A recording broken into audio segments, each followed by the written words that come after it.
बिन मांगे मोती मिले, मांगे मिले न भीख। साझा कर रही हैं विश्व शांति दर्शन पर कहानियां अनोखी सीख।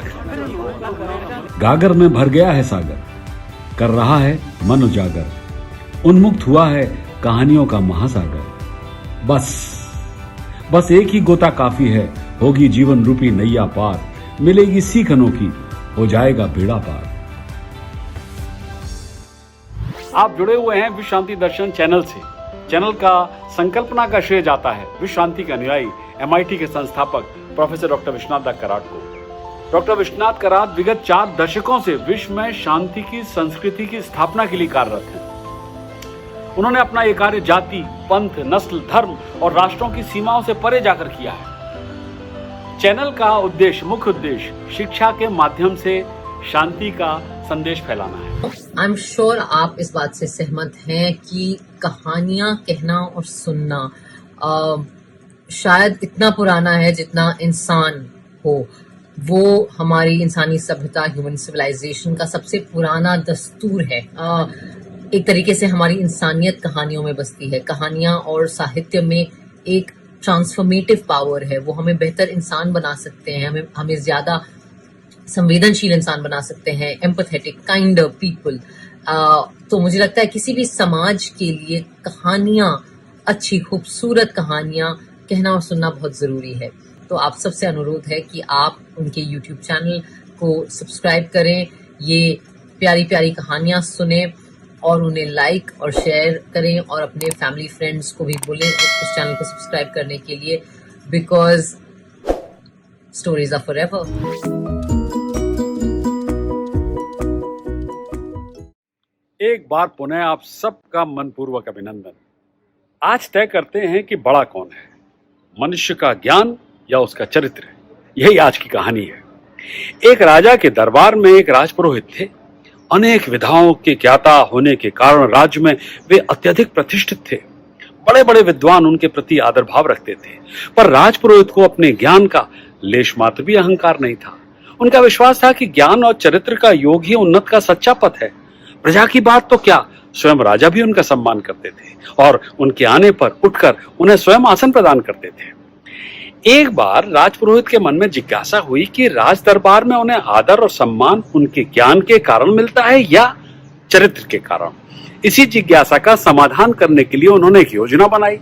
अपनी योजना के अनुसार राजपुरोहित राजा का खजाना देखने गए। खजाना देखकर लौटते समय उन्होंने खजाने में से 5 कीमती मोती उठाए और उन्हें अपने पास रख लिया। खजांची देखता ही रह गया। राजपुरोहित के मन में धन का भी लोभ हो सकता है। खजांची ने तो स्वप्न में भी नहीं सोचा था। उसका वो दिन उसी उधेड़बुन में बीत गया। दूसरे दिन राज दरबार से लौटते समय राजपुरोहित फिर खजाने की ओर मुड़े और फिर 5 बहुमूल्य मोती उठाकर अपने पास रख लिए। अब तो खजांची के मन में राजपुरोहित के प्रति जो श्रद्धा थी वो कम होने लगी। तीसरे दिन फिर वही घटना घटी तो खजांची के धैर्य का बांध टूट गया। उसका संदेह इस विश्वास में बदल गया कि राजपुरोहित की नीयत निश्चित ही खराब हो गई है। उसने राजा को इस घटना की पूरी जानकारी दी। राजा को इस सूचना से बड़ा आघात पहुंचा। उसके मन में राजपुरोहित के प्रति आदर भाव की जो प्रतिमा थी वो चूर चूर होकर बिखर गई। चौथे दिन राजपुरोहित सभा में आए तो राजा पहले की तरह न सिंहासन से उठे और न उन्होंने राजपुरोहित का अभिवादन किया। यहां तक कि राजा ने उनकी ओर देखा तक नहीं।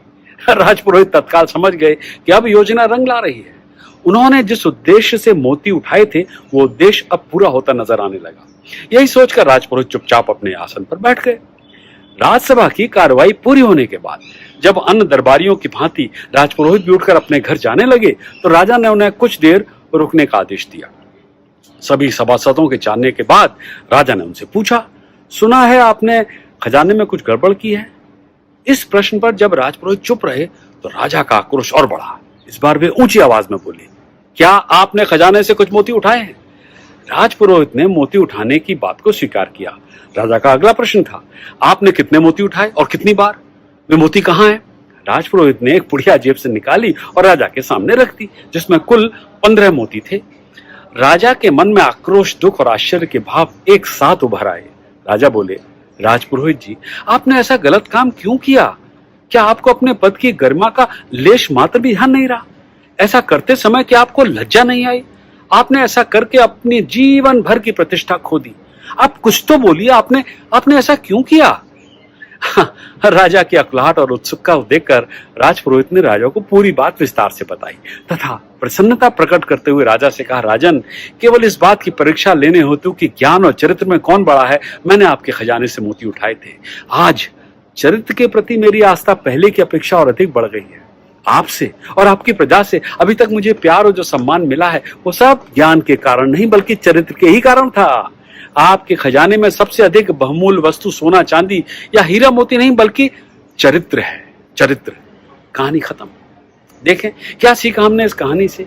यही कि धन गया कुछ नहीं गया, स्वास्थ्य गया कुछ गया, चरित्र गया तो सब कुछ गया। जब हम कहते हैं कि किसी का चरित्र अच्छा है तो हम ये राय व्यक्त कर रहे हैं कि उसका स्वभाव सत्यनिष्ठा, साहस और करुणा जैसे योग्य गुणों से वो परिभाषित होता है। कोई भी अच्छे चरित्र से पैदा नहीं होता है। ये एक वंशागत विशेषता भी नहीं है और ये किसी एक नेक कार्य करने से निर्धारित नहीं होता है। नैतिक मूल्यों के कर्तव्यनिष्ठ पालन से ही चरित्र की स्थापना होती है। किसी ने सच ही कहा है कि हमारे विचार हमारा दृष्टिकोण बनाते हैं, दृष्टिकोण बनाते हैं हमारी अभिव्यक्ति, जिससे बनती है हमारी आदत, आदत से बनता है हमारा चरित्र और चरित्र से बनती है हमारी भाग्य रेखा। इसीलिए ज्ञान से ज्यादा हमें चरित्र को उसके निर्माण पर जोर देना चाहिए। अगली बार फिर नई कहानी, फिर एक अनोखा सबक, फिर एक नया फलसफा, ऐसे ही अनोखे अंदाज में।